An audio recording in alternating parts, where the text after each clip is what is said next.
Hey everyone, hope you're doing great. Welcome back to my channel. In today's video, we'll dive into what if Deku was the only hero who remembered every multiverse. Smash that subscribe button, and be sure to peek at the description below. Let's begin. The universe was screaming. It wasn't a sound that could be heard with the ears, but one felt in the marrow of the bones, in the frantic thrumming of a soul being pulled apart at the seams. Izuku Midoriya, wreathed in a tempest of emerald lightning and the spectral energy of 7 other quirks, hovered in the non-space between realities. Below him, above him, all around him, was a tapestry of what-ifs and might-have-beens, all fraying into nothingness under the ravenous gaze of oblivion. Oblivion was not a creature of flesh and bone. It was a whole. A wound in the cosmos shaped like a man, its form a shifting silhouette of anti-starlight that devoured light, sound, and hope with equal, dispassionate hunger. It had no face, yet it watched. It had no voice, yet its intentions echoed through the minds of all who opposed it. Cease. Unravel. End. Hold the line. He roared, his voice amplified by the raw power of One for All, perfected and pushed beyond any conceivable limit. The command ripped through the chaotic void, a beacon for the others, for the Hymns. To his left, a version of himself clad in battered, reinforced medieval-style armor, a timeline where quirks manifested like high fantasy magic, slammed a gauntlet pulsing with green energy into a tendril of pure entropy. The armor groaned under the strain, cracks spiderwebbing across the chest plate. Its pressure is increasing. Armored Deku yelled, his voice tinny through his helmet. To his right, a lean, wiry Izuku with a desperate glint in his eye and no quirk to his name, darted through the fray. This was the Vigilante, a ghost from a world where all might had never passed on his power. He moved with a gymnast's grace, his grappling hooks and impact dial explosives the only things keeping him alive. He was a gnat in a hurricane, but a damnably persistent one, and there were more. A Deku whose left arm was a writhing mass of black whip tendrils, thick as pythons, lashing out to constrict shards of dying realities before they could impale his comrades. Another, older and more sorrowful, who fought with a cold, devastating efficiency, his movements a bitter dance he'd clearly performed 1,000 times. Then there was him. Kurwa Deku. Clad in a tattered black version of his own hero's suit, his green lightning was sickly and shot through with veins of obsidian. Villain Deku, a reality where All for One had found him first. He fought with a savage fury, a feral grin plastered on his face as he tore at Oblivion's form, not to save anything, but purely for the joy of destruction. He was a monster, but for this one, singular moment, he was their monster. It's adapting. The black whip-armed Izuku shouted, his tendrils dissolving into static as they touched a newly formed shield of nothingness. It's learning our patterns. Then we don't give it a pattern. Izuku screamed back, channeling float to rocket upwards. He pulled the energy of Fa Gene, stored from 100 frantic movements, into his muscles. The power was a roaring furnace beneath his skin. Everyone, now! The final gambit. They had practiced this. In the fleeting moments between collapsing timelines, they had formulated one last, desperate plan. A single, focused, multiversal singularity punch, aimed at the heart of the void. A blow struck by a dozen versions of the same hero, at the exact same moment, to create a paradox so dense it might just snuff out the anti-being. The Vigilante fired a signal flare, a brilliant speck of defiant red in the crushing darkness. It was the signal. From every corner of the battlefield, the Izukus moved. They were a chorus of green lightning, a symphony of heroic desperation. Armored Deku charged, his entire body glowing like a forge. Villain Deku cackled, a sphere of corrupted energy forming between his hands. The older Izuku's eyes welled with tears as he put every last ounce of his life into one final Detroit smash. Izuku watched them, his heart a trip hammer of grief and pride. He saw the Vigilante, a true hero without an ounce of power, plant an explosive charge that would detonate in sync with their attack, a final, defiant firecracker against the end of all things. Then, Oblivion moved. It didn't attack. It simply expanded. A wave of pure erasure, silent and absolute. The first to go was Armored Deku. One moment he was a charging meteor of hope, the next his armor, his body, His very existence turned to dust that was then unmade into less than dust. The light from his attack vanished as if it had never been lit. "No!" Izuku choked out. The black whip arm dissolved, followed by the rest of that Izuku, his eyes wide with shock before he winked out of reality. The older, sorrowful Izuku faded mid-punch, his attack dissipating into a harmless whisper of wind. The vigilante looked down at his hands as they became translucent, a sad, accepting smile on his face before he too was gone. The only one left was the villain. Kurwa Deku looked at his own fading form, the feral grin finally dropping from his face. His dark eyes met Izuku's, and in that last millisecond, Izuku saw not a monster, but a scared, broken boy who never had a chance. Then, he was gone too, all of them. Erased. Not dead. Worse than dead. They had never been. A scream of pure, undiluted rage tore from Izuku's throat. The voices of the vestiges within One for All screamed with him. Nana, Shimura, Yoichi, Banjo, they were all that was left of his support.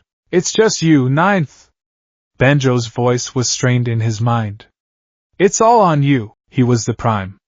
The anchor. The original from which the others had diverged. And he was the last one standing. Grief was a fire. Rage was a fuel. He poured all of it into One for All. One for all. 1000%. He shrieked, a number that was a lie, an impossibility, but one he screamed into existence through sheer force of will. The green lightning turned white-hot. His skin blistered, his muscles tore, but he didn't care. He channeled every quirk he had. Black whip tendrils erupted from his back, not to attack, but to anchor him to the very concept of existence. He used float to deny the void its pull, danger sense to pinpoint the absolute weakest point in Oblivion's form, and smokescreen not to hide, but to create a mass of particulate matter for his next quirk to use. He activated FA gene, releasing a cataclysmic burst of kinetic energy. He combined it with the raw, untamed power of One for All, his entire body becoming a living projectile. He was no longer a boy. He was a concept. He was the living will of 8 generations of heroes, plus the echoes of 1,000 dead ones, focused into a single point of impact. He lunged, time stretched and snapped. He saw the non-face of Oblivion turn towards him. He felt the crushing, mental weight of its intent. You are an anomaly.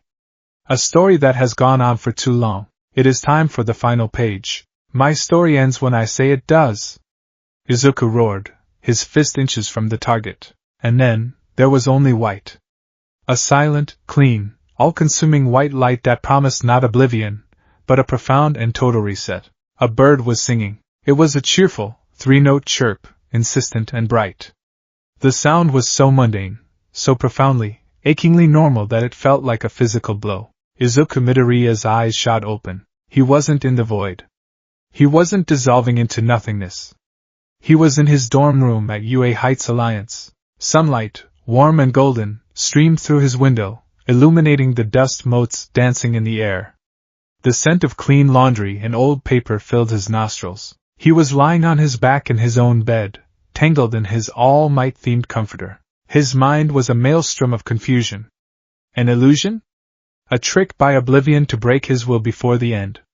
He sat up, his body screaming in protest. No, not screaming. It was fine.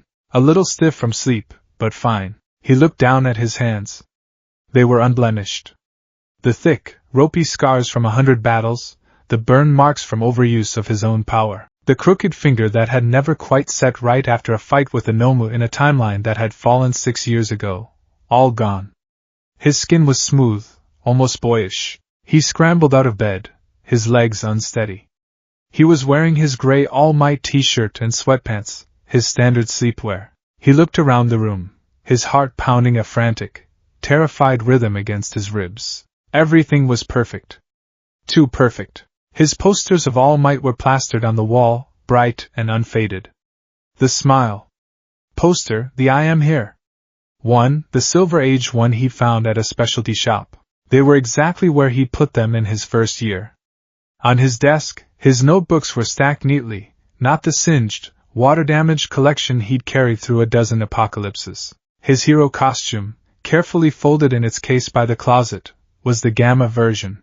The armored shoulder plates and iron saws were pristine, a relic of a time before the war, before the desperation, before his costume became a patchwork of repairs and grim necessity. This was wrong. This was all wrong. His gaze fell on his phone, charging on his nightstand. With a trembling hand, he picked it up. The screen lit up with the date, April 15th, a full year. A full year before the first reality bleed. A year before the first whispers of oblivion. A year before the multiversal convergence began. Denial was a tidal wave.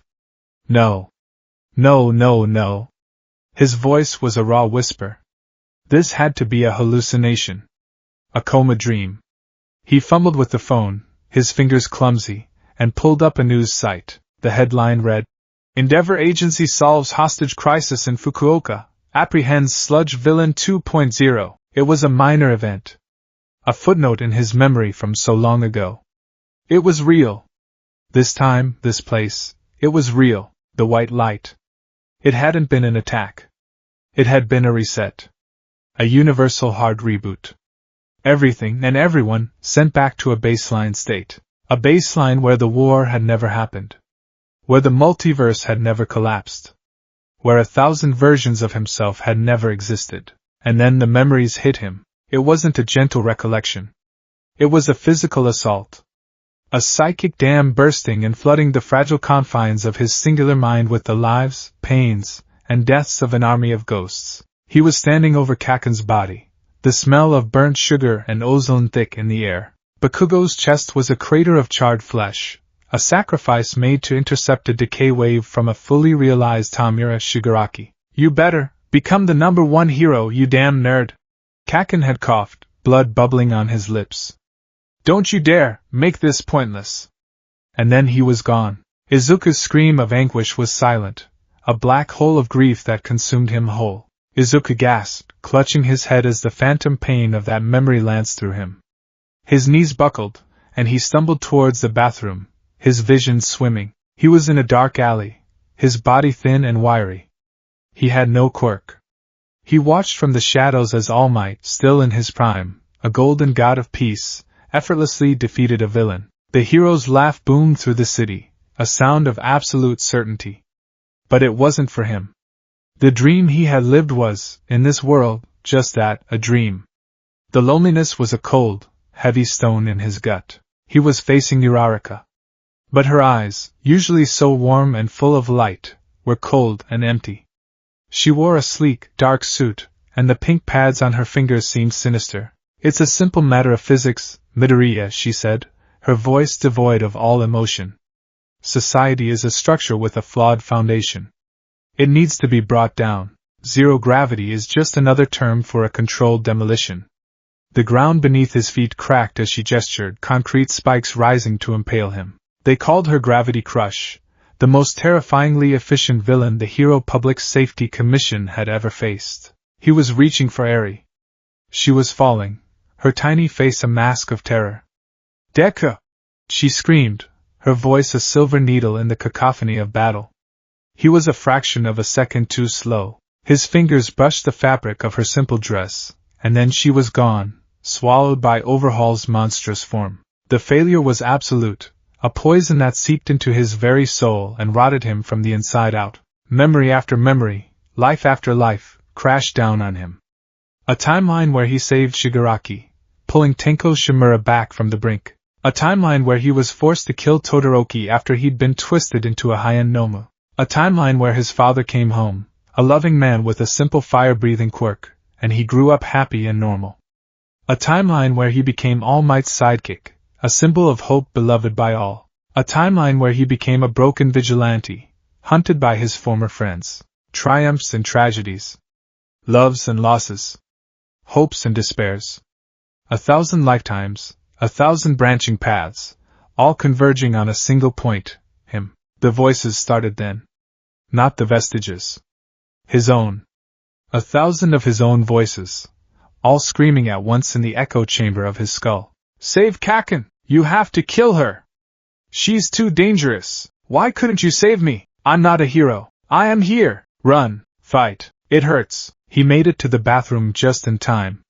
He collapsed against the cool porcelain of the toilet, his body convulsing as he vomited, retching up nothing but sour bile. The physical purge did nothing to quell the storm in his head. He was drowning. He was drowning in himself. He clutched the sides of his head, pressing his palms against his temples as if he could physically contain the overflow. Tears streamed down his face, hot and silent. The screams in his mind were deafening, a chorus of his own pain, his own failures, his own deaths. He saw his own face, twisted in a villainous sneer. He saw it peaceful in death. He saw it resolute in victory. It was too much. It was too much. He was Izuku Midoriya, 16 years old. He was Izuku Midoriya, a battle-hardened general in his late 20s. He was Izuku Midoriya, a ghost haunted by a dream. He was Izuku Midoriya, a monster who had burned worlds. He was all of them, and he was none of them. He was a composite being, a living paradox crammed into the body of a boy who, in this reality, had just finished his first year at the world's most prestigious hero academy. He flushed the toilet and splashed cold water on his face. The face staring back at him from the mirror was a stranger's. It was his face, yes, the round cheeks, the wide, green eyes, the chaotic explosion of green-black hair. But it was too young. Too innocent. There were no lines of stress around his eyes, no haunted, thousand-yard stare. It was the face of a boy who believed, without cynicism, that he could save everyone. A bitter, broken laugh escaped his lips. Oh, the irony! He had seen 1,000 worlds. He knew, with absolute certainty, that he couldn't. He was the only one. The only one who remembered the war. The only one who remembered the other worlds. The only one who knew the cosmic horror that was oblivion. It hadn't been defeated. It had been cheated. And a being like that would not take kindly to being cheated. It would come back. It would hunt for the anomaly, the loose thread in its perfect, reset tapestry. It would hunt for him. The laughter died, replaced by a shudder that racked his entire frame. He was alone. Utterly, completely, and cosmically alone. The weight of 1,000 silent screams rested on his shoulders, and there was no one in this entire, reset universe to help him carry it. Knock, knock, knock. The sound from his dorm room door was so sharp, so real, it cut through the mental cacophony like a knife. Deku? You in there? Uraraka. His breath hitched. Uraraka. His friend. The first person he truly called a friend at UA. The girl whose smile was like sunshine. The girl whose cold, dead eyes had haunted him in a timeline he could no longer pretend was just a nightmare. He gripped the edge of the sink, his knuckles white. Get it together, Izuku. Be normal. Act normal. You're 16. Morning training. Everything is fine. It was the most difficult lie he'd ever had to tell himself. He took a deep, shuddering breath, trying to force the 1,000 voices into a quiet corner of his mind. He opened the bathroom door and walked on unsteady legs to the main door, his hand hovering over the knob. He could do this. She was his friend. She was just Ochiko Uraraka, the girl who wanted to be a hero to help her parents. That's all. He turned the knob and pulled the door open, and his fragile control shattered into a million pieces. She stood there, bright and vibrant in her UA tracksuit, a cheerful smile on her face. Hey! I was starting to get worried, you sleepyhead. Ready for our morning run? Ida's already doing laps around the building. But that's not what he saw. For the length of a single, horrifying heartbeat, the image flickered. The girl in front of him wasn't Ochiko Uraraka. The warm, bubbly light in her brown eyes was gone, replaced by a black hole emptiness that promised nothing but cold, hard calculus. Her posture shifted, her weight balanced on the balls of her feet like a predator ready to strike. Her smile was still there, but it was a different smile, a thin, cruel line that held no warmth, only a chilling amusement. The air around her felt heavy, charged, as if gravity itself was holding its breath, waiting for her command to crush and destroy. Gravity Crush. The name echoed in the screaming silence of his mind. Izuku made a sound, a choked gasp, and physically recoiled, stumbling back a step as if she had struck him. His hand flew up, not in a greeting, but a defensive ward. The illusion, the memory ghost, vanished as quickly as it had appeared. In its place was just Uraraka, her smile faltering, replaced by a look of deep concern. Deku? Are you okay? She asked, her voice soft with worry. She took a half step forward, her hand starting to reach out for him. You're pale as a sheet. Did you have a nightmare? He couldn't breathe. He was looking at his dear friend, but seeing the face of a killer he'd been forced to fight. The two realities were superimposed, and his mind couldn't reconcile them. He tried to speak, but his throat was a desert. He cleared it, the sound harsh in the quiet hallway. I'm fine, Uraraka-san. Just a rough night. The words were clumsy, alien in his own mouth. His voice trembled, betraying the lie. It sounded too high, too young, her brow furrowed deeper. She wasn't buying it. Of course she wasn't. Her empathy was one of her greatest strengths. You don't look fine, Deku. You look like you've seen a ghost. 1,000 of them, his mind screamed. And they all look like me. He forced a smile. It felt like stretching a wound. It felt grotesque. Really, I'm okay. Just didn't sleep well. You and Ida-kun go on ahead. I'll catch up. He needed to be alone. He needed the walls to close back in. He couldn't stand here, looking at her, and not see the ghost of a future that was and wasn't. He couldn't bear the kindness in her eyes when he could so vividly remember the coldness. Uraraka hesitated, her gaze searching his face. He knew what she saw, eyes that were too wide, a posture that was too tense, a smile that didn't reach his eyes. In fact, it looked like it was trying to run away from them. Well, okay, she said slowly, reluctantly. But if you're not feeling well, you should tell Mr. Aizawa. Don't push yourself too hard. I won't, he lied. Pushing himself was all he knew how to do. Across 1,000 realities, it was his one constant. She gave him one last worried look before turning and heading towards the stairs. See you in class, then? He watched her go, every cheerful step she took a hammer blow against his fractured psyche. He waited until she was out of sight before he slowly, deliberately, closed the door. The latch clicked shut with an air of finality, the sound echoing in the sudden, profound silence of his room. He didn't move. He just stood there, his back pressed against the wood, listening to the frantic beat of his own heart. Then, with an agonizing slowness, he slid down the length of the door until he was sitting on the floor, his head in his hands. The memories, held at bay by the brief interaction, came roaring back. Not just of Uraraka, but of everyone. Ida, broken and vengeful. Todoroki, consumed by his own flames. All Might, wasting away. He was the only one who remembered. The only one who knew the storm that was coming. He was the world's secret guardian, its lone sentinel against an enemy that had already won 1,000 times in 1,000 other places. He was their hero, and he had never felt so terrified, so broken, and so utterly alone in his entire, cumulative existence. Izuku Midoriya sat on the floor of his perfectly normal room in a world that felt like a perfect, beautiful lie, and he began to shake. He didn't make a sound, but his throat was raw, his lungs burned, and his entire being was convulsed by the force of a single, unending, silent scream. The silence in Izuku's room was a physical entity. It pressed in on him, heavy and suffocating, a stark contrast to the unending, silent scream that still echoed in the hollows of his soul. He remained on the floor, his back against the door, long after Uraraka's footsteps had faded. Each tick of his all-might clock was a tiny hammer striking the anvil of his frayed nerves. He was a paradox. A ghost story in the flesh. His body was that of a 16-year-old boy, full of aches from yesterday's training and the restless energy of youth. But his mind was ancient. It was a sprawling, war-torn graveyard of 1,000 different lives, each headstone inscribed with his own name. He had to move. He had to act normal. To do anything else was to invite questions he couldn't possibly answer. The first step was the hardest. He pushed himself to his feet, his muscles protesting the simple act.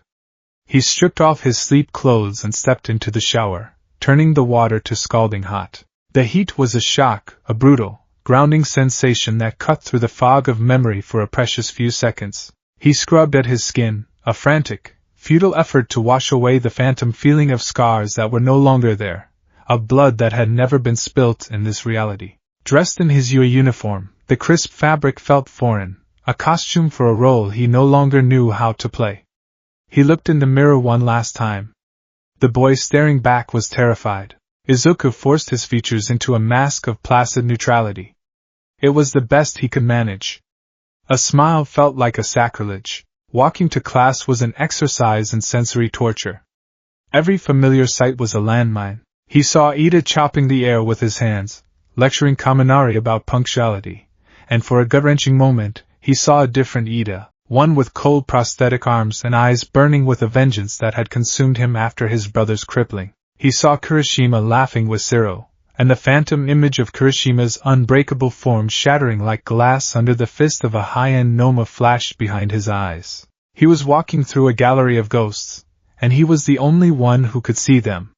He took his seat, his movements stiff and automatic, keeping his gaze fixed on the worn surface of his desk. He could feel his classmates' eyes on him. The whispers started, quiet but sharp in the tense atmosphere. "Is Midoriya okay? He looks wrecked."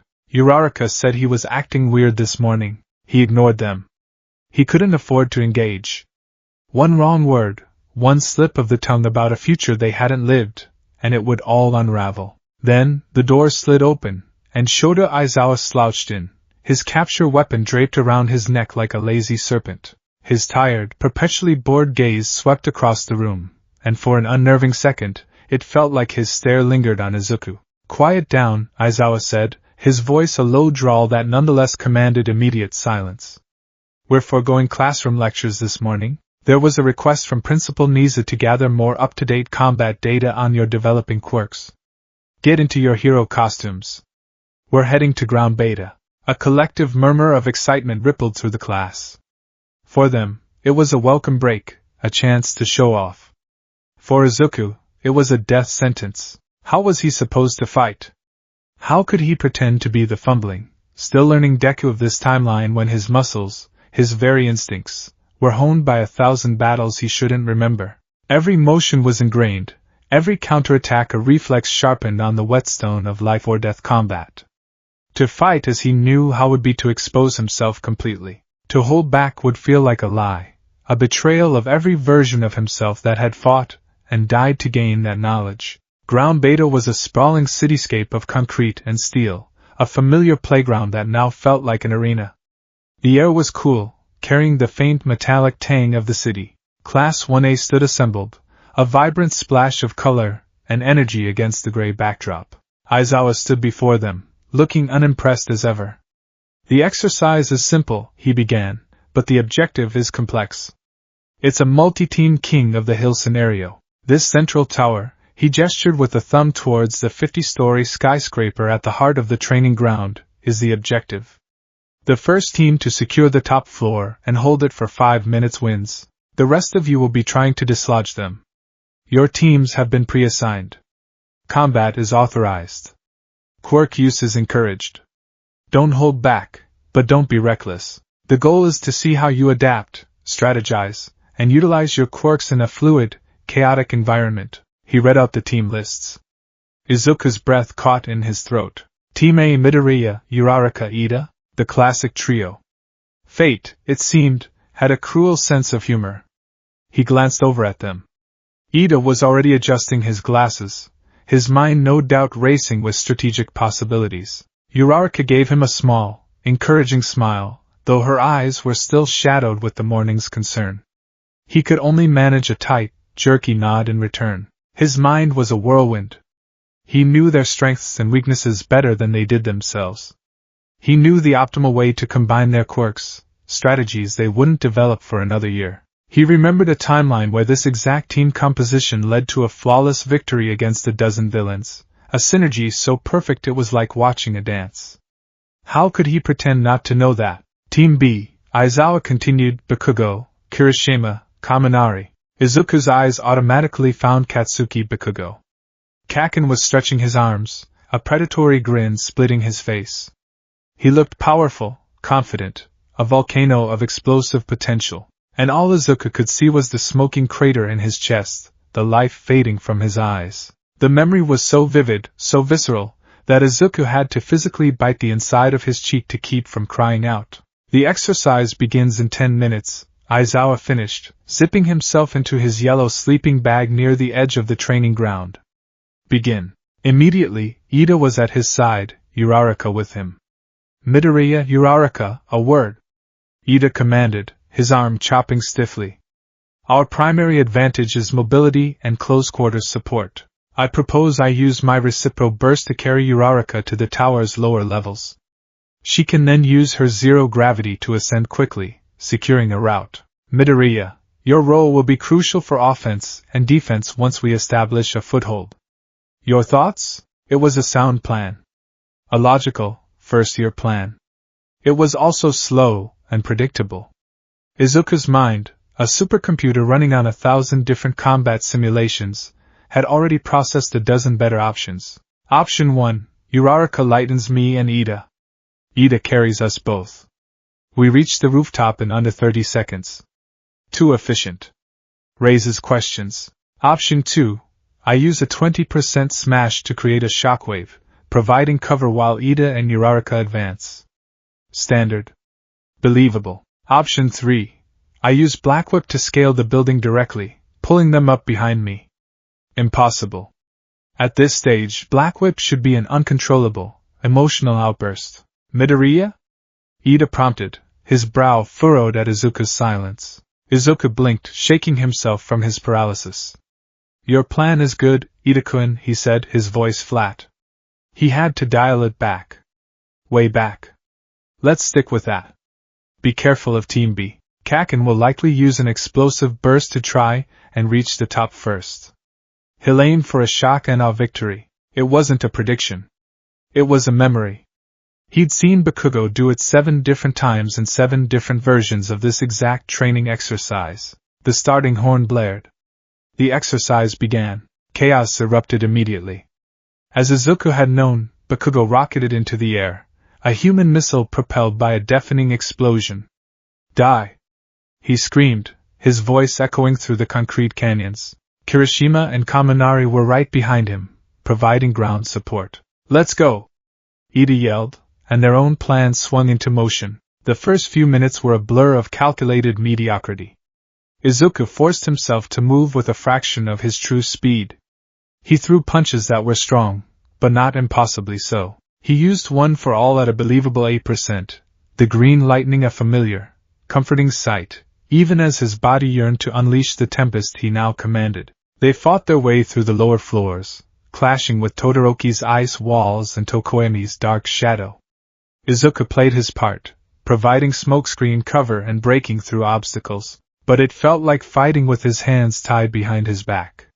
He saw openings no one else did, weaknesses he could exploit in a microsecond. He let them pass, and each missed opportunity was a small, sharp pain. They were halfway up the tower when Team B crashed the party. Bakugo blasted through a wall, a whirlwind of aggression and fury.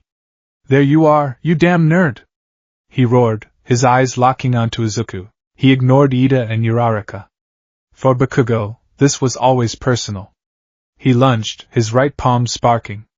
Izuku's danger sense, a quirk he shouldn't have, a low thrum at the base of his skull, screamed a warning. But it wasn't just danger sense. It was memory. He knew this exact move. The feint with the right hand, the follow-up with the left, the signature move he'd spent months developing, AP shot. Bakugo hadn't even started to focus the explosion. His hand was still open. But Izuku's body, the veteran's body trapped inside the boy, moved without his permission. AP shot, autocannon, Bakugo snarled, his hand already forming the familiar circle. Before the words were even fully out of his mouth, Izuku had already pivoted on his heel. His left hand shot up, not to block, but to cup Bakugo's right elbow. With his other hand he slapped the back of Bakugo's gauntlet. It was a precise, minimalist movement. The explosive force, instead of firing forward, was deflected harmlessly into the ceiling, blasting a hole in the concrete. The corridor fell silent. Even Bakugo froze, his eyes wide with disbelief. The move was too fast, too clean, too prescient. It wasn't a dodge. It wasn't a block. It was a preemptive dismantling of his attack before it had even been born. How? Bakugo breathed, his rage momentarily eclipsed by sheer confusion. Izuku's blood ran cold. Mistake. Big mistake. He didn't have time to recover. From the hole in the wall, Todoroki appeared, his expression a mask of cold concentration. A wave of ice, jagged and massive, surged towards them. Midoriya, behind you! Uraraka screamed. Izuku didn't need the warning. He spun around, but as he faced the ice wall, his memory senses flared again. He saw it. Not just the ice, but the flaw in its creation. A hairline fracture near the base, a structural instability caused by Todoroki still struggling to regulate his output at high speeds. In most timelines, the wall held, but in one, it had shattered under pressure, impaling Zero. Todoroki, stop! Izuku yelled, his voice cracking with an urgency no one could understand. Your foundation is unstable. Todoroki, of course, didn't listen. The ice wall crashed forward. Izuku knew he couldn't just smash it. He had to be precise. A torrent of black, whip-like tendrils erupted from his right arm. He hadn't meant to do it. It was pure instinct. The instinct of a man who had used Black Whip as a part of his own body for years. The class had seen Black Whip before, but only as a violent, uncontrollable burst of rage. This was different. This was mastery. The tendrils didn't lash out wildly. They spread like a fisherman's net, thin and intricate. Several whips wrapped around the base of the ice wall, reinforcing the weak point he had identified. Others shot out, anchoring themselves to the walls and ceiling of the corridor, creating a complex web of support. The ice wall slammed into the Black Whip net, groaned, and held. It didn't shatter. The corridor was utterly silent save for the heavy breathing of the combatants. Everyone, Ida, Uraraka, Bakugo, Todoroki, and Kirishima, who had just caught up, stared, dumbfounded, at the intricate, perfectly controlled cage of black energy. From his perch on a nearby rooftop, Aizawa slowly sat up, his sleeping bag falling away. His eyes, now wide and stripped of all boredom, were fixed on Izuku. He wasn't looking at a student. He was looking at an anomaly. A logical impossibility. Izuku felt the stares like a physical weight. He looked at the black tendrils, pulsing with contained power, and felt a wave of nausea. He had just painted a giant, unmissable target on his own back. The ghost in the machine had taken the wheel, and he had just driven himself off a cliff. With a gasp, he retracted the whips. They dissolved back into his arm as if they had never been. I've been practicing, he stammered, the excuse so flimsy it was insulting. No one responded. Bakugo's confusion had curdled back into a dark, simmering rage, but it was now mixed with something else. A sliver of suspicion. A hint of fear. Todoroki's mismatched eyes narrowed, analyzing him as if he were a complex equation that didn't add up. The exercise was forgotten. In that moment, the only thing that mattered was the impossible boy standing in the center of the hall, a boy who moved like a veteran, saw the future, and wielded a power he shouldn't be able to control with the finesse of a grandmaster. The rest of the day passed in a surreal haze. Aizawa called an end to the exercise shortly after, citing technical assessments. No one believed him. Izuku was escorted to the infirmary by a silent, grim-faced Aizawa, where Recovery Girl gave him a thorough check-up, finding nothing physically wrong, which only seemed to deepen the teacher's suspicion. He was a pariah. His classmates gave him a wide berth, their earlier awe curdled into a mixture of fear and confusion. They spoke in hushed tones when he passed, their eyes following him. The silence was worse than the questions. It was the silence of people trying to make sense of something that broke the rules of their world. The one person he wanted to avoid most was the one he knew he had to see. All Might. After the final bell, he made his way to the faculty offices, his heart a leaden weight in his chest. Every step was a debate. Tell him. Don't tell him. He's the only one who might understand. You'll shatter him. He remembered a dozen timelines where he had watched his mentor die. He saw All Might's skeletal form, coughing up blood, his life force finally extinguished after the first war with Shigaraki. He saw a timeline where All Might, in a desperate bid to protect his students, had pushed his withered body too far and his heart had simply given out. He saw a timeline where a villain with a memory-erasing quirk had reduced the mighty symbol of peace to a smiling, vacant old man who couldn't remember his own name. How could he look this man, his hero, his father figure, in the eye and burden him with the knowledge of those horrible futures. This All Might was still hopeful. He was a teacher, finding a new purpose after losing his power. He was still the pillar, even if he was no longer the symbol of peace. To tell him the truth would be to crumble that pillar to dust. He knocked on the door to All Might's office. "Come in," the familiar booming voice called. Izuku pushed the door open. Tashinori Yagi, in his gangly, deflated form, sat at his desk, a cup of tea steaming in front of him. He looked up, and a wide, warm smile spread across his face. "Ah, young Midoriya! Come in, come in. I heard you put on quite a show in training today." Aizawa-kun was, well, he was Aizawa-kun, but even he seemed impressed in his own way. Izuku's heart twisted. All Might's smile was so genuine, so full of pride. And Izuku was about to poison it. "All Might," he started, his voice barely a whisper. Tashinori's smile faltered slightly as he got a good look at his successor. He saw the profound exhaustion in Izuku's eyes, the tension in his jaw, the way his shoulders were slumped as if under an immense, invisible weight. "My boy, are you all right?" he asked, his tone shifting from cheerful to concerned. He stood up and gestured to the chair opposite his desk. "Sit down. You look like you're about to collapse." Izuku numbly obeyed, sinking into the chair. He stared at his mentor, and the ghosts returned. Superimposed over the kind, skeletal man before him was the Golden Age hero, fists on his hips, his smile a beacon. And next to that ghost was another, the dying man in the hospital bed, his hand reaching for Izuku's, his final words a choked apology. "I'm sorry. I couldn't be the pillar you needed." The memory was so sharp it stole Izuku's breath. Tears welled in his eyes, hot and immediate. "Whoa, hey!" Tashinori was instantly by his side, a hand awkwardly patting his shoulder. The gesture was so paternal, so caring, it only made the tears fall faster.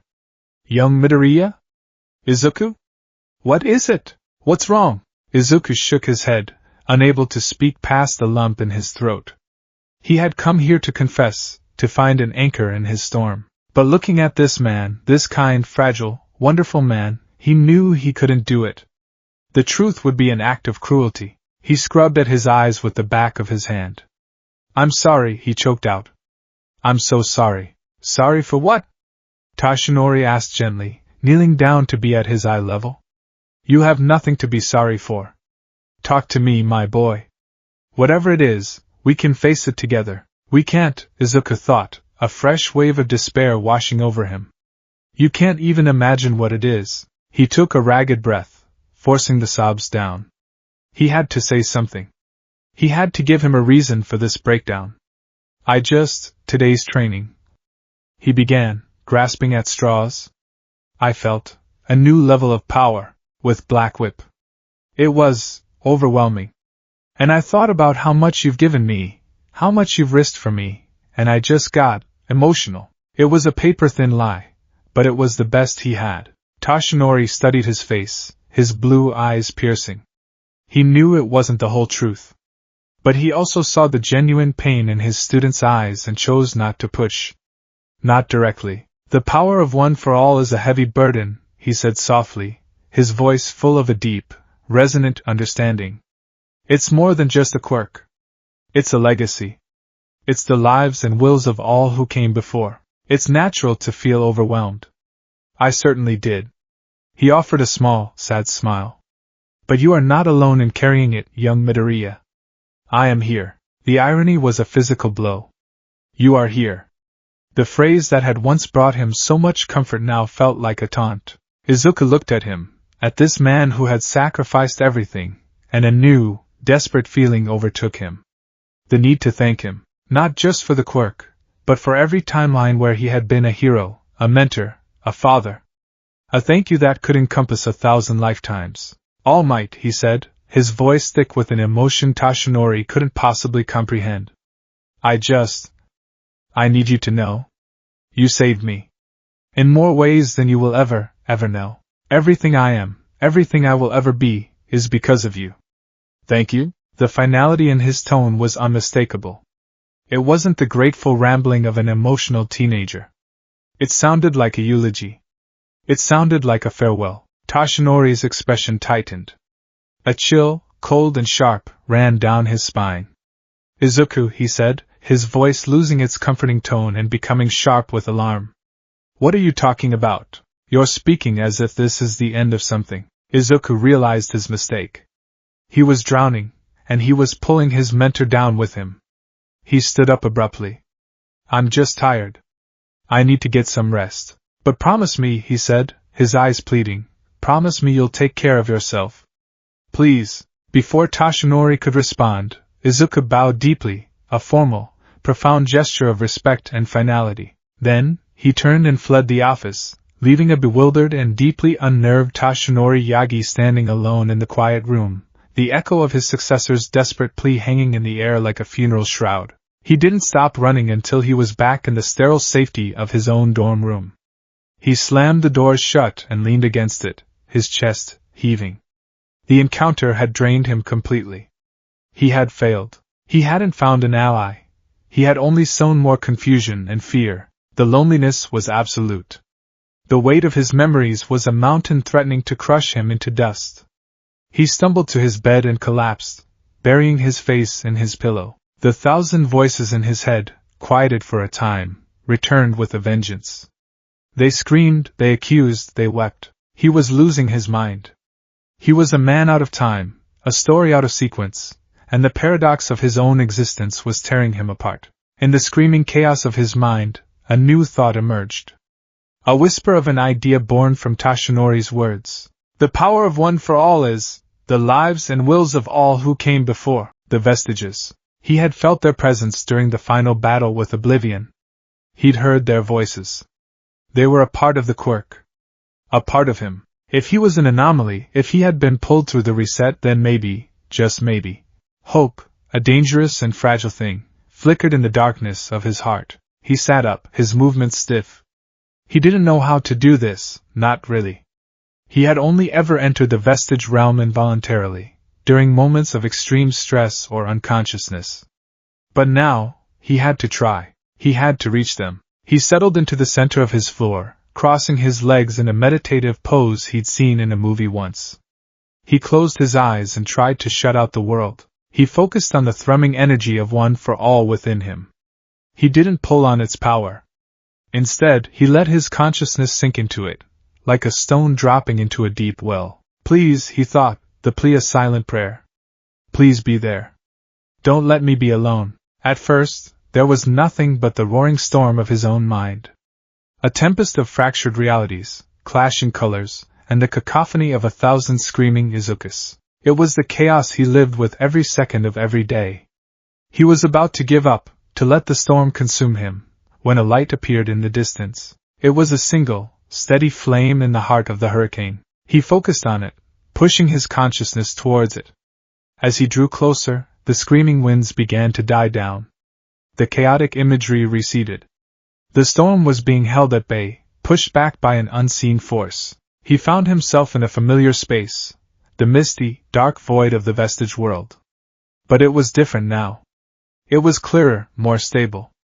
And he was not alone. 7 figures stood before him, their forms solid and distinct, not the faint, ghostly apparitions he'd seen before. There was Yoichi Shigaraki, the first user, his expression gentle and kind. Daigoro Banjo, the 5th, with his boisterous energy. And, the 6th, quiet and watchful. And Nana Shimura, the 7th, her arms crossed, a look of profound sympathy on her face. They were all there. All of them. Izuku stared, his heart in his throat. You're real, he whispered. It was Daigoro Banjo who spoke first, his voice a warm, booming echo in the void. As real as anything in here, kid. We were wondering when you'd finally drop in. Tears streamed freely down Izuku's face, but for the first time since he'd woken up, they were not tears of pain or despair. They were tears of overwhelming, soul-shattering relief. You remember? He asked, his voice breaking. The war? Oblivion? All the other worlds? Nana Shimura stepped forward, her form becoming even clearer as she approached. She placed a hand on his shoulder. The touch was ethereal, a phantom pressure that was more feeling than physical, but it was the most real thing he had felt all day. We remember everything, Izuku, she said, her voice gentle but firm. Every last second. Yoichi explained it, his voice calm and methodical, a balm to Izuku's frayed nerves. One for all is a singularity, ninth. It doesn't quite obey the normal laws of cause and effect. It exists as a continuous line through space-time, anchored to its users. When the universal reset occurred, it was like a system wipe. But the core data of the quirk itself, our consciousnesses, was a protected file. A hard drive that couldn't be erased. You, as the current host, were directly connected to that drive. The reset tried to wipe you, but your connection to us, to the singularity, acted as an anchor. It pulled your consciousness, your memories, through the event intact. So I'm not crazy, Izuku breathed, the words a prayer of thanks. No, kid, Banjo said, clapping him on the back with a ghostly hand. You're just the unluckiest bastard in existence. Or the luckiest. Haven't decided yet. Izuku finally broke. The dam of his control, held together by sheer terror and will, crumbled into dust. He sank to his knees, and the whole story poured out of him. The awakening, the memory overload, the terror of seeing Uraraka as a villain, the impossible training exercise, the disastrous meeting with All Might. He confessed his crippling loneliness, his suffocating fear, the crushing weight of being the sole bearer of a truth that could destroy the world it was meant to save. The vestiges listened in silence. They didn't interrupt. They didn't offer platitudes. They simply stood with him in the quiet void, their presence a silent testament that he was no longer alone. They understood. They had seen it all, right alongside him, from their prison within his soul. When he was finished, his confession tapering off into ragged breaths, it was Nana Shimura who knelt before him, just as All Might had. But where All Might's eyes held confusion, hers held a deep, unwavering empathy forged in her own tragedy. You have carried this for a full day by yourself, she said softly. You will not carry it alone for another second. You hear me, Izuku? He nodded, unable to speak. This knowledge, she continued, her gaze sweeping over the formless void around them. Right now, it is a storm. It's a chaotic, destructive force that is tearing you apart. But a storm is just energy without direction. We can give it direction. We can turn it from a weapon against you into a weapon for you. She looked at the other vestiges, who all nodded in grim agreement. We are more than just memories, Nana said, her voice gaining a steely edge of resolve. We are 8 generations of experience. We will be your counsel. Your strategists. Your support. We will help you organize this chaos. We'll build a library out of your madness. We will face this together. For the first time since the white light, a genuine feeling of hope sparked within him. It was small, fragile, and surrounded by an ocean of despair, but it was there. He wasn't just Izuku Midoriya, the broken boy who remembered too much. He was the 9th user of One for All.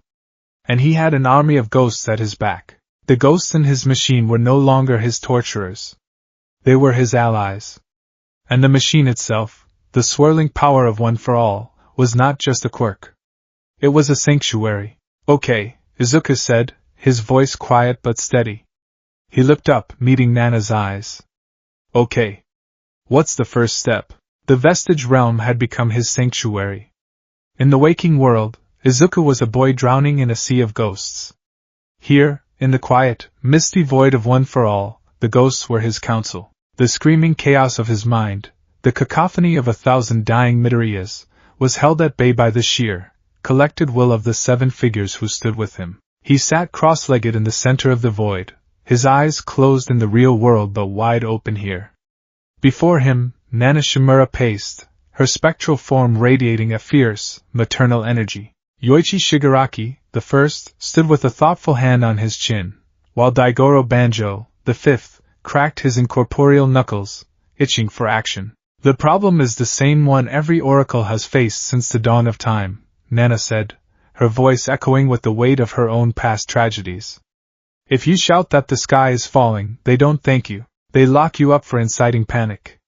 If you tell them the precise date, time, and method of their own demise, they call you a man or a murderer. She's right, Yoichi added, his voice soft but firm.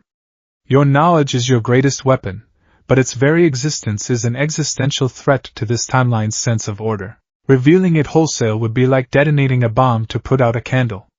You would be isolated, studied, and ultimately neutralized. The very people you're trying to save would see you as the primary threat. Izuku nodded, the truth of their words settling like a cold stone in his gut. He had already seen it in the fear and suspicion in his classmates' eyes, in the unnerving scrutiny of Aizawa and All Might. He was a bug in the code of reality. So I can't tell them, Izuku murmured, the conclusion tasting like ash. I have to watch them walk towards the cliff's edge and I can't even scream a warning. Not scream, no, Banjo grunted, pointing a finger at him. Screaming is for rookies. A pro doesn't scream. A pro lays down a tripwire, puts up a fake detour sign, or accidentally spills a truckload of ball bearings at the top of the path. You don't stop them by yelling. You stop them by subtly, completely, and undeniably changing the path they're walking on. It's a gambit. A Cassandra's gambit. A spark ignited in Izuku's mind. A subtle nudge. A gentle course correction. He couldn't be a prophet, but he could be an editor. He could look at the draft of this reality, and, using the knowledge of 1,000 failed versions, make small, critical edits that would fundamentally alter the final manuscript. We need a plan, Izuku said, his voice gaining a sliver of its old, analytical fire. We need to organize the data. Right now, it's just chaos. Flashes of faces, battles, conversations. I can't access it reliably. It just attacks me. Then that is our first task, Nana declared, her expression hardening with resolve. We will help you build a fortress for your mind. We will take this flood of memory and channel it. We will build a library. The process was grueling. For what felt like hours, Izuku sat in meditation while the vestiges guided him through the maelstrom. They acted as librarians of his soul, pulling specific threads from the tangled mess. They taught him to isolate a single timeline, to follow its path from beginning to end without being overwhelmed by the others. They helped him categorize them. Timelines where villains won, timelines where key heroes fell, timelines where society collapsed under its own weight, and the rare, precious few where they had achieved a fragile peace. The pain was immense.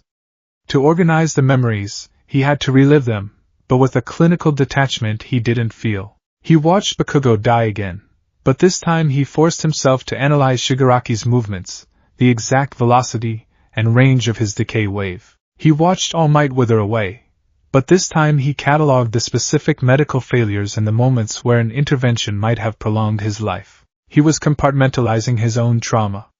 It was a monstrous thing to do, but it was necessary. When he finally emerged from his meditative state, the sun was setting, casting long shadows across his dorm room. He was emotionally hollowed out, but his mind felt clearer. The screaming had subsided into a low, manageable hum. He now had a rudimentary index. He grabbed a fresh notebook from his desk, one of the dozens he kept for hero analysis, and then paused. A physical copy was too dangerous. If anyone found it, the game was over. It had to be digital. It had to be encrypted. He powered on his laptop, his fingers flying across the keyboard. He created a hidden, partition drive, then layered it with 3 different types of encryption software. For the final password, he used the system only he could possibly know, the serial number of the ultra-rare Silver Age All Might figurine he had lost when he was 7, concatenated with the date his mother had finally given up on his dream of being a hero, a date he had never told a soul. He created a new document. At the top he typed the title, Codex Multiversus. His hands trembled as he began the first entry. He couldn't write everything. He had to focus on the most critical, actionable intelligence. The largest, most immediate threat he knew of. Entry 001, the Paranormal Liberation War. Projected timeline, approximately 10 to 12 months from current date. Primary threat, Tamura Shigaraki. Post-augmentation procedure. Key assets, Gigantomachia, Hyan Noma Fleet, 100,000 member army. Critical failure point 1, the hospital raid. The hero's plan to neutralize Shigaraki pre-awakening is sound in theory but fails in 92% of observed timelines. The primary reason for failure is Dr. Ujiko's contingency plans, including multiple body doubles and a hidden, secondary lab beneath the hospital. Shigaraki always awakens. The key is not to prevent the awakening, but to delay it. He typed for over an hour, his mind a conduit for the grim knowledge supplied by the vestiges. He detailed the hospital's layout from a timeline where he'd been captured and held there. He described the specific quirk composition of the Hien Noma that killed Crust, the hero who in every timeline died to protect Aizawa. He outlined the PLF lieutenant's abilities and, more importantly, their psychological weaknesses. The words flowed out of him, a river of grim prophecy that only he could read. The phantom smell of smoke and burnt flesh filled his nostrils. He could hear the distant screams, feel the rumble of Gigantomachia's charge. He was writing a history book about a war that hadn't happened yet, and every sentence was a scar on his soul. When he finally saved and closed the file, he was shaking, drenched in a cold sweat. This was his burden. The codex was his weapon. Now, he had to learn how to wield it. The first opportunity came 2 days later, in the cacophonous, grease-stained halls of the development studio. Mei Hatsum had requested his presence to test out some new upgrades for his iron saws. As he walked in, he saw exactly who he had hoped to see, Yuga Aoyama, standing nervously as a small drone scanned his naval laser belt. "Ah, Midoriya! My little test subject!" Hatsum boomed, her goggles magnifying her perpetually manic eyes. "Just in time. Take a look at this baby." She gestured to Aoyama's belt. "Aoyama here is having some performance issues. Internal pains when he uses his laser for more than a few seconds. I'm thinking of installing a biodampener, but the power throughput might suffer." Aoyama flinched, striking a pain but glamorous pose. "One must suffer for one's art, non? My sparkle is a demanding muse." Izuku's mind immediately flashed to a dozen different images of the paranormal liberation war. He saw the citywide destruction, the heroes overwhelmed, and he saw one specific, pivotal moment that occurred in several timelines, Aoyama, terrified but resolute, firing his naval laser at the colossal face of Gigantomachia. In most versions, the attack was a mere distraction.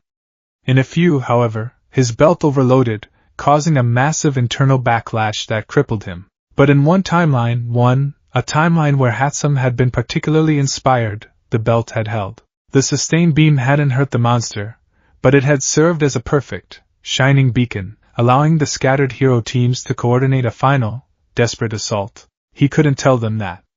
But he could plant the seed. He walked over, feigning his old, nerdy curiosity. He tilted his head, his hero analysis mode kicking in. It was the perfect cover. "Wow, Hatsum-san, that's an incredible piece of support gear," he began, his voice full of practiced awe. "The energy channeling required must be immense. Is the primary capacitor linked directly to the emission nozzle?" Hatsum's eyes lit up. "You get it. Most people just see a disco belt." "Yes, it's a direct link, but I've had to install a governor to prevent a feedback loop that could fry his insides." "A feedback loop?" Izuku muttered, tapping his chin. He walked around Aoyama, inspecting the belt from all angles. But what if the governor fails under extreme stress, like, say, from a massive EMP, or a powerful vibration quirk user shaking the entire area? He looked at Aoyama. Or even if you just push away, way past its intended limits in a moment of desperation? Aoyama paled slightly. "I would prefer not to think of such an unglamorous end." "A subprocessor!" Izuku exclaimed, as if the idea had just struck him. "You could install a secondary, redundant subprocessor, completely isolated from the main capacitor. It wouldn't be powerful enough to fire the laser on its own, but it could manage the energy regulation and structural integrity if the primary system is compromised. It could act as a structural reinforcement field. You could even power it with something passive, like a small, high-efficiency solar panel woven into his cape." He was rambling, just a nerd getting excited about technology. But every word was a carefully chosen breadcrumb leading down a specific path. Hatsum froze. Her goggles seemed to zoom in on Izuku, then on the belt. A slow, dangerous grin spread across her face.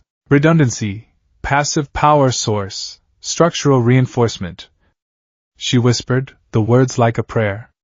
"My dear Aoyama, you are no longer just a sparkling hero. You are about to become a sparkling fortress. My 37th and 38th babies will be magnificent. She grabbed Aoyama by the arm, dragging the protesting boy towards a workbench covered in wires and schematics. We have work to do. Thank you for the inspiration, Midoriya. Izuku backed away, a small, tight smile on his face. The seed was planted. It was a small change, almost insignificant, but he knew, with the certainty of a man who had seen the alternative, that a reinforced belt and a solar-powered cape could one day mean the difference between a coordinated attack and a total rout. One nudge. One course correction. It felt good. It felt like fighting back. The next gambit was more direct. It involved Eijiro Kirishima. Izuku remembered the first time Kirishima had activated Red Riot Unbreakable. It was during the raid on the Shaiha Saikai, a desperate, last-ditch effort that had left him shattered and broken afterward. In other timelines, he'd unlocked it later, often in moments of even greater tragedy. But Izuku had also seen one timeline, a brutal, war-torn reality where training was accelerated to an insane degree, where Aizawa had forced Kirishima to unlock it in his first year. The method had been cruel, but effective, push him past his breaking point, again and again, until breaking was no longer an option. Izuku found Kirishima in one of the campus gyms, pummeling a reinforced heavy bag with his hardened fists. Hey, Kirishima-kun. Mind if I join you for some sparring? Izuku asked, trying to sound casual. Kirishima grinned, his shark teeth glinting. Yeah, man. Let's do it. Try not to break my everything with one punch, okay? I'll try to go easy, Izuku said, the lie tasting sour. They took their stances. Kirishima immediately activated his quirk, his skin taking on its familiar, jagged appearance. Red Riot, the spar began. Izuku didn't use one for all at any high percentage. He kept it at a believable 5 to 8%. He didn't need overwhelming power for this. He needed precision. He moved, his feet light, his body flowing with an economy of motion that Kirishima couldn't hope to match. He didn't just dodge Kirishima's heavy, telegraphed punches. He flowed around them, using his opponent's momentum against him. Kirishima was a charging bull, Izuku was the matador. Then, he began his attack. He didn't aim for a knockout blow. He used the tips of his fingers, hardened slightly by OFA, to deliver a rapid series of strikes. Tap. Tap. Tap. Tap. Always in the same spot, just below Kirishima's left shoulder. Kirishima grunted, confused. The blows weren't powerful, but they were relentless and unnervingly accurate.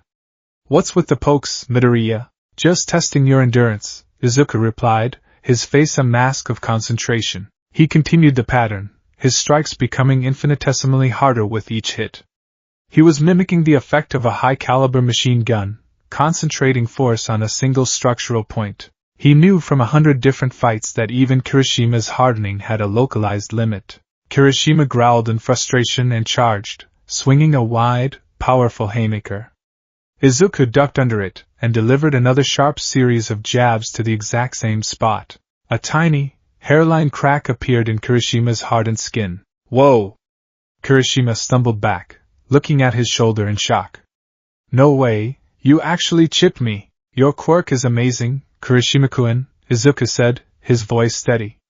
But you rely on total body coverage.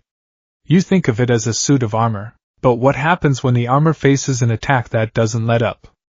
An attack that focuses on one single point forever? He took his stance again. Come on.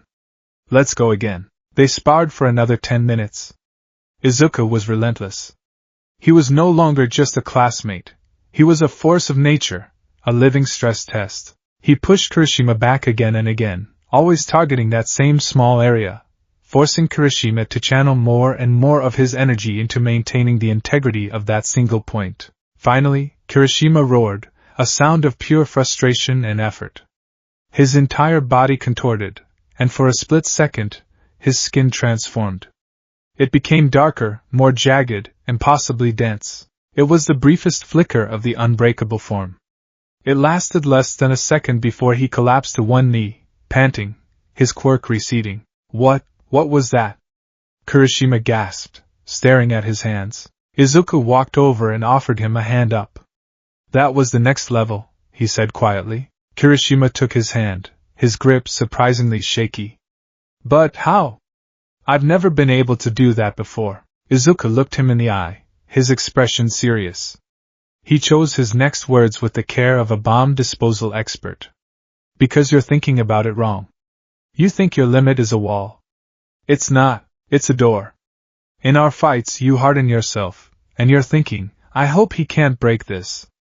That's a defensive mindset. He tapped Kirishima's chest lightly. You need to be offensive. Even with your defense. Don't think, I hope this is hard enough. Think, my spirit is so unbreakable that my body has no choice but to follow. It's not just about hardening your skin, Kirishima-kun. It's about hardening your will until reality itself has to bend around it. Don't just be hard. Be unyielding. Kirishima stared at him, his red eyes wide. The words resonated deep within him, striking the core of his manly, chivalrous spirit. It wasn't just training advice. It was a philosophical key, unlocking a door he hadn't even known was there. Unyielding. Kirishima repeated, the word tasting new and powerful. A slow, determined grin spread across his face. Yeah. I like that. Thanks, Midoriya. That's really manly. Izuku gave a small nod, a wave of relief washing over him. Another seed planted. When the time came, when Shigaraki's armies marched, Kirishima would be a bastion, not a speed bump. 2 weeks passed. 2 weeks of careful, agonizingly subtle maneuvering. He accidentally left a notebook open to a page analyzing Endeavor's weaknesses, specifically his overheating, for Todoroki to see. He had a conversation with Yagorozu about strategic resource management in crisis scenarios, subtly planting the idea of creating large-scale communication jammers and EMP devices, tools that would be vital against the PLF's coordinated attacks. It was exhausting. He was a puppeteer, pulling strings so fine no one could see them. But it wasn't enough. These were long-term plans. What about the immediate future? What about the threats that were just around the corner? The answer came on a Tuesday afternoon, while he was cross-referencing timelines in the Codex. A memory blipped into focus, triggered by a news report about urban renewal projects. Location: Multiverse Central Shopping Arcology. Group: The Cleanse. A small, quasi-Luddite terrorist cell of 5 individuals. Objective: detonate a high-yield explosive device in the Arcology's primary power conduit to protest quirk-based society. Timeline: Friday evening this week. Izuku's blood ran cold. He remembered this event with terrifying clarity. It was a minor blip in the grand scheme of things, often overshadowed by larger villain attacks. But the outcome was a variable. In most timelines, a hero on patrol stumbled upon them and stopped them. But in a handful of realities, the 13%, the response was too slow. The bomb went off. The resulting explosion and collapse of the Arcology's central tower caused hundreds of casualties. It was a roll of the cosmic dice. He couldn't let this timeline's fate be decided by a dice roll. His first instinct was to go to the police, to Aizawa. But what could he say? I had a dream? My quirk showed me a vision? They would ask for proof he couldn't provide. They would question his sanity. He would be benched, observed, and the attack would happen anyway. He had to act. But he had to be smart. On Thursday, he bought a burner phone with cash. That evening, he went to a crowded train station, found a secluded corner, and using a voice-altering app, he made the call. Hero Public Safety Commission, anonymous tip line, a bored voice answered. Friday. Multiverse Central Arcology. 8 p.m., Izuku said, his disguised voice a low, robotic rasp. A group calling themselves the Cleanse. 5 members. They're targeting the main power conduit and the sub-level C maintenance tunnels. High-yield explosive. You have 24 hours. He hung up and immediately snapped the phone in half, ditching the pieces in 2 separate trash receptacles. The tip was specific enough to be taken seriously. The police would investigate, but he knew their protocols. They would move with caution, set up a perimeter, and try to verify the threat. They would be methodical. They would be too slow. He had bought them time, but he had to be the final insurance policy. Friday evening arrived, heavy with unspoken dread. He put on a plain black hoodie, nondescript jeans, and a pair of old, worn-out red sneakers. He pulled the hood up and slipped on a simple black face mask. He was a faceless shape in the evening crowds, just another teenager. But beneath the hoodie, his heart pounded with the rhythm of a war drum. He arrived at the arcology an hour early. It was a gleaming temple of consumerism, 5 stories of bright lights, bustling crowds, and cheerful music. Families were eating, teenagers were laughing, life was happening. And in the guts of this building, a fuse was burning. He watched from a distance as plainclothes police officers began to subtly move into position. They were good, but he could see their patterns.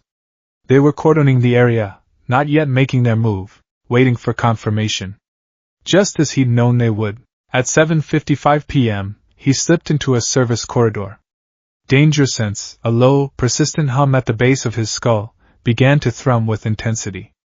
He was close. He found the entrance to the sub-level tunnels. It was locked. A rookie mistake. He didn't bother picking it. He placed his hand on the metal door, channeled a precise 3% of 1 for all into his palm, and vibrated it at a high frequency. The internal locking mechanism shattered with a quiet snap.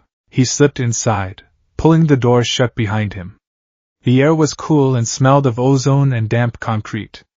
His eyes, long accustomed to the darkness of ruined cities and nighttime raids, adjusted instantly. He heard voices. 5 of them. He flattened himself against the wall, his breathing slowing to a near stop. He crept forward, a shadow moving through shadows. He peeked around the corner. There they were. 4 men and 1 woman, clustered around a thick bundle of power cables. A large, ugly, it began with a flicker. A distortion in the world so subtle that 99% of the population would have dismissed it as a trick of the light, a moment of déjà vu, or a sign they needed stronger coffee. But Izuku Midoriya was no longer part of that 99%. His senses were tuned to a frequency of wrongness that no one else could perceive. The first public incident happened on a bright Wednesday morning. Izuku was in his dorm's common room, half watching the news while meticulously cleaning his gamma costume's gauntlets. The task was mundane, grounding. It was a piece of his old life, a ritual he clung to like a drowning man to a piece of driftwood. On the large screen, a local news channel was covering a routine villain pursuit.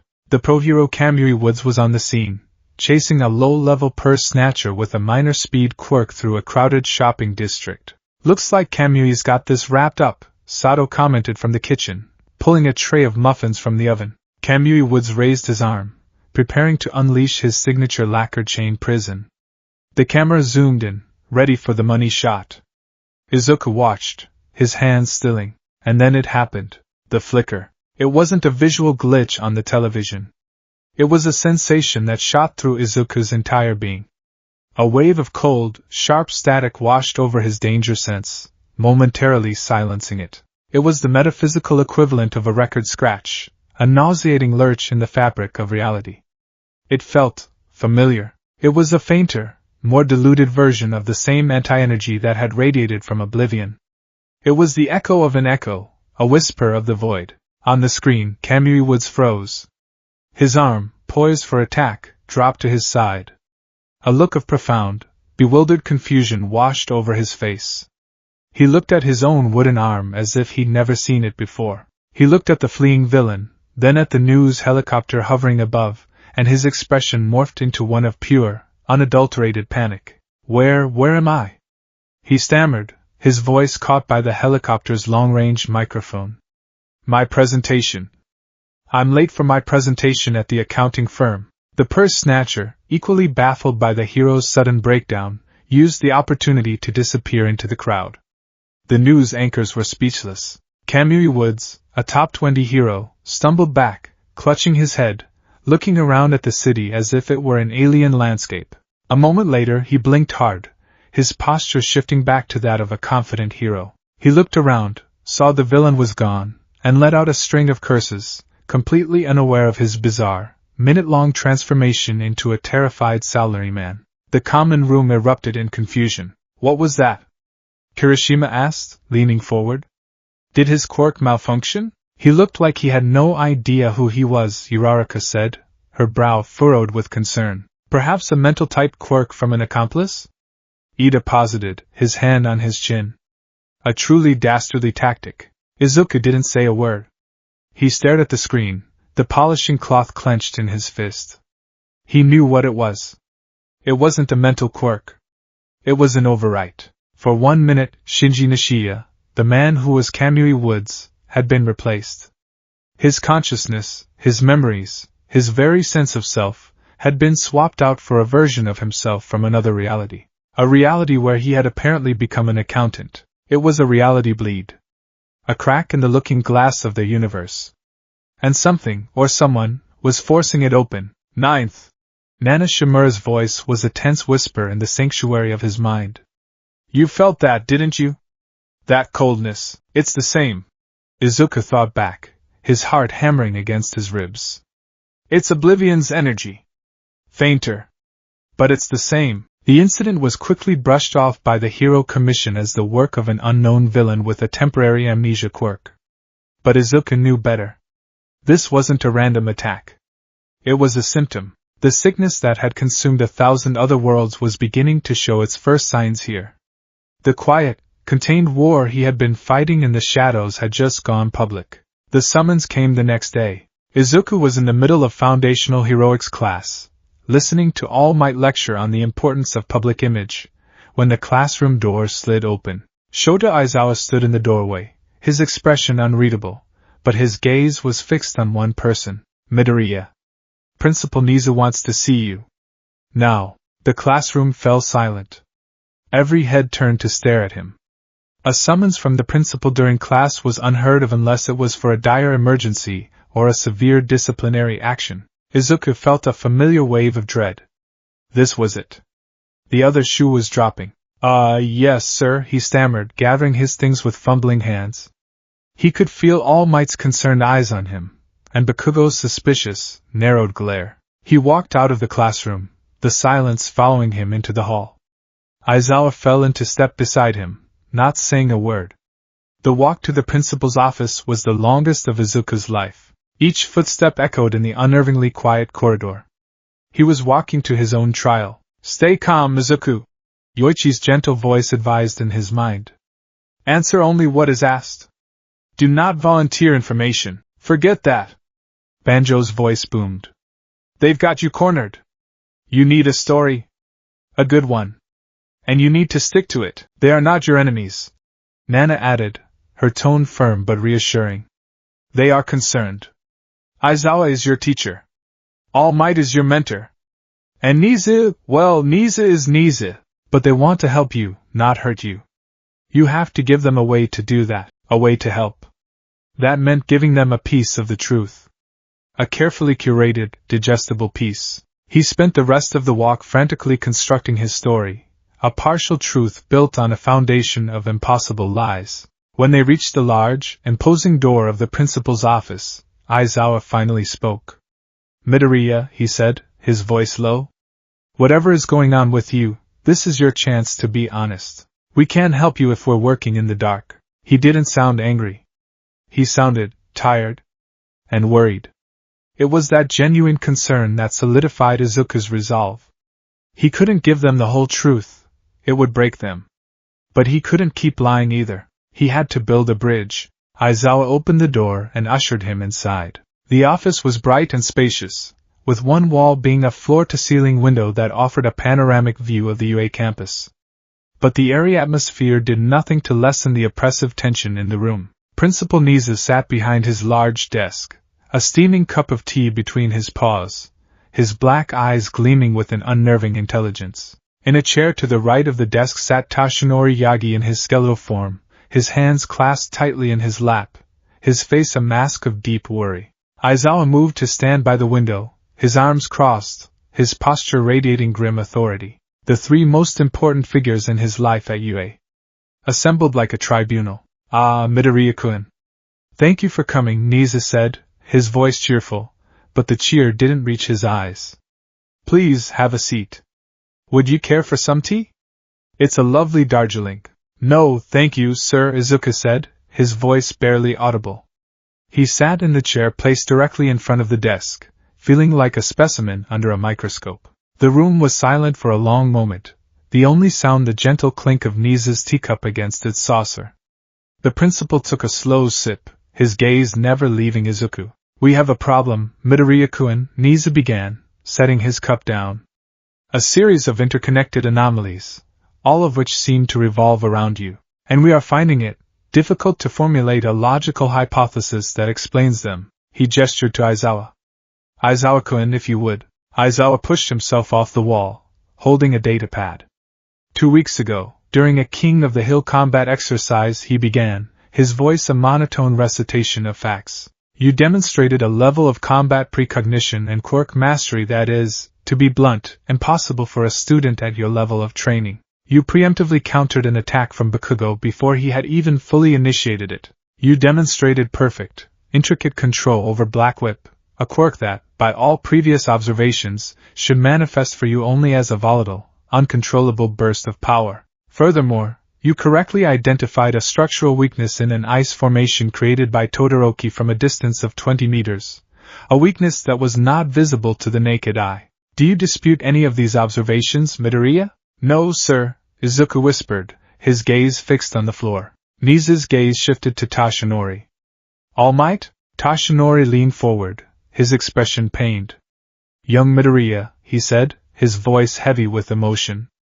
"You came to my office that same day. You were distressed. You spoke with a strange finality, as if you were saying goodbye.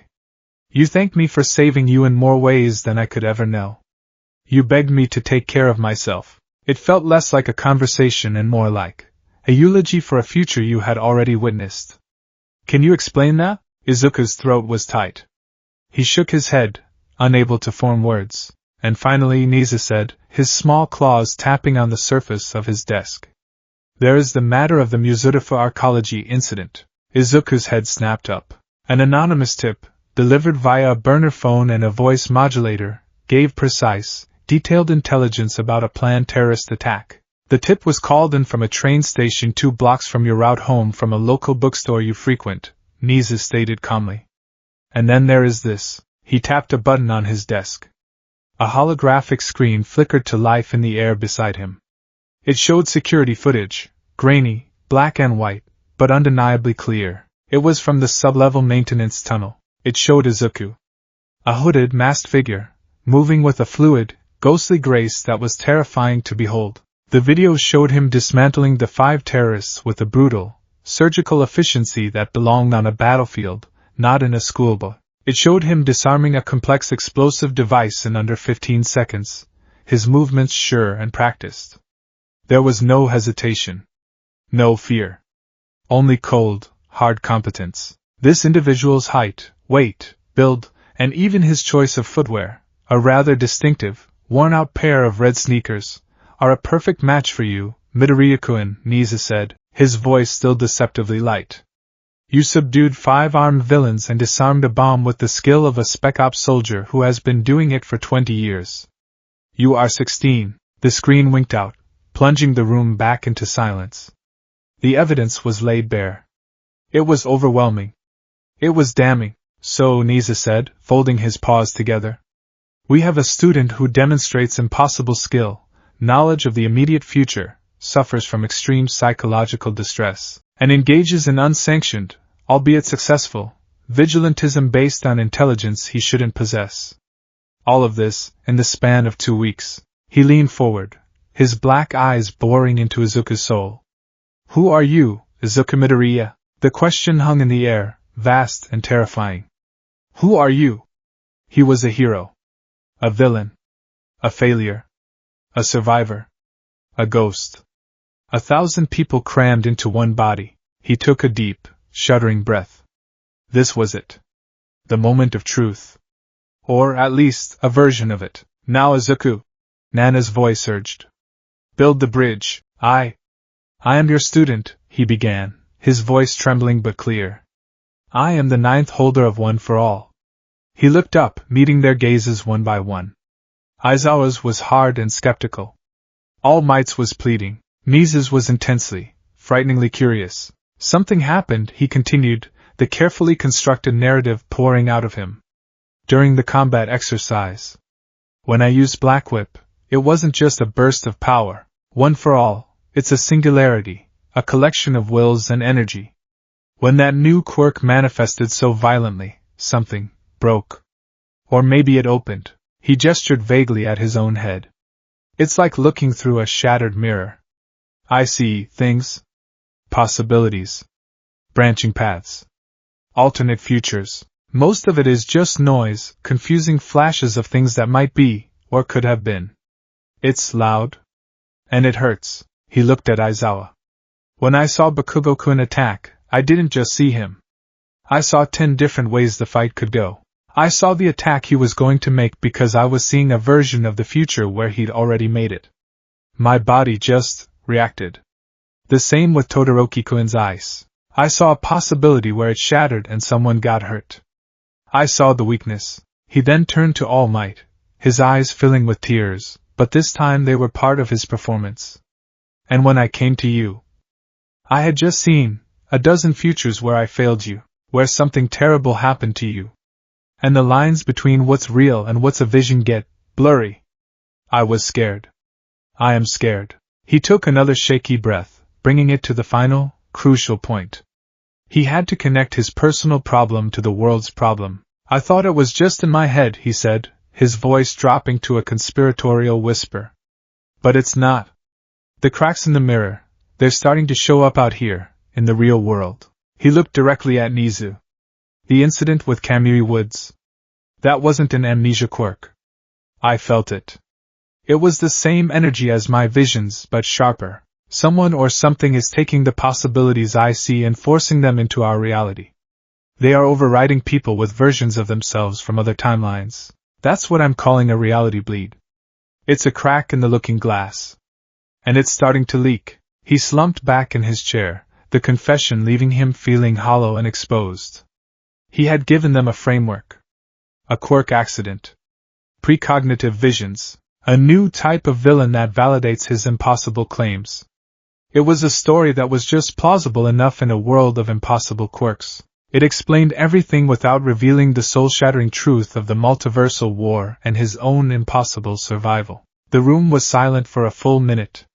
Aizawa's expression was a storm of conflicting emotions, his logical mind rejecting the fantasy, but his observations of Midoriya's behavior confirming it. All Might looked heartbroken, seeing not an anomaly, but his successor suffering under an unimaginable new burden. And Nizu looked delighted. A slow, wide grin spread across the principal's face, showing a startling number of sharp teeth. Fascinating, he breathed, his eyes sparkling with intellectual fervor. Absolutely fascinating. Precognitive awareness of branching temporal possibilities manifested via a quirk singularity, and an external antagonist capable of actualizing these possibilities into tangible, localized reality warping events. The strategic implications are staggering. He hopped off his chair and began to pace, his small feet pattering excitedly on the floor. This explains everything. The advanced combat skills aren't just muscle memory. They're your body reacting to future state stimuli. Your intelligence gathering isn't luck. It's data retrieval from a parallel event stream. Midoriya-kun, do you realize what you are? Izuku shook his head mutely. You are the ultimate early warning system. Nizu chirped. You are a one-man intelligence agency with access to information that is, by its very nature, unknowable. You are the most valuable strategic asset on the planet. Aizawa looked horrified. Principal, he is a child. A student under immense psychological strain. He's not an asset. Of course he is a student. Nizu countered without breaking his stride. And as his educators, it is our duty to help him manage this new development. We cannot ignore it. This reality bleed phenomenon is a Class S threat of the highest order. We must understand it, and we must combat it. And Midoriya-kun is our only key. He stopped in front of Izuku's chair and looked up at him, his expression turning serious. Midoriya-kun, I believe you. Not because your story is plausible. It is, in fact, patently absurd, but because it is the only hypothesis that fits all the available data. Therefore, we will proceed as if it is fact until proven otherwise. He turned to the other two. From this moment on, this matter is classified above top secret. No one else is to know. Not the other students, not the other faculty, not even the Hero Public Safety Commission, not until we understand the full scope of the threat. He looked back at Izuku. You are no longer just a student in the Hero course. You are now a consultant. A specialist. We are hereby forming a secret council to address this threat. Its members will be the four of us. Its name, the Causality Analysis Division. Your visions will be treated as priority intelligence. Your analysis will guide our response. In return, we will provide you with all the resources of UA, my intelligence network, Aizawa-kun's operational expertise, and All Might's strategic experience and moral guidance. We will help you manage your ability, and you will help us protect our reality. Nisa held out a paw. Do we have an accord, Midoriya-kun? Izuku stared at the offered paw. This was it. This was the gambit. He had presented them with a fractured piece of the truth, and they had not only accepted it but had forged it into a weapon and handed it back to him. He was no longer alone, fighting in the dark. He had the sharpest mind on the planet, one of the world's greatest underground heroes, and the former symbol of peace in his corner. The weight on his shoulders didn't disappear, but for the first time, it felt manageable. He had allies. He reached out and shook the principal's paw. His hand dwarfed the small paw, but the grip was surprisingly firm. Yes, Principal, Izuku said, his voice finally steady. We have an accord. The crack in the looking glass was widening. But now, he wasn't the only one standing guard.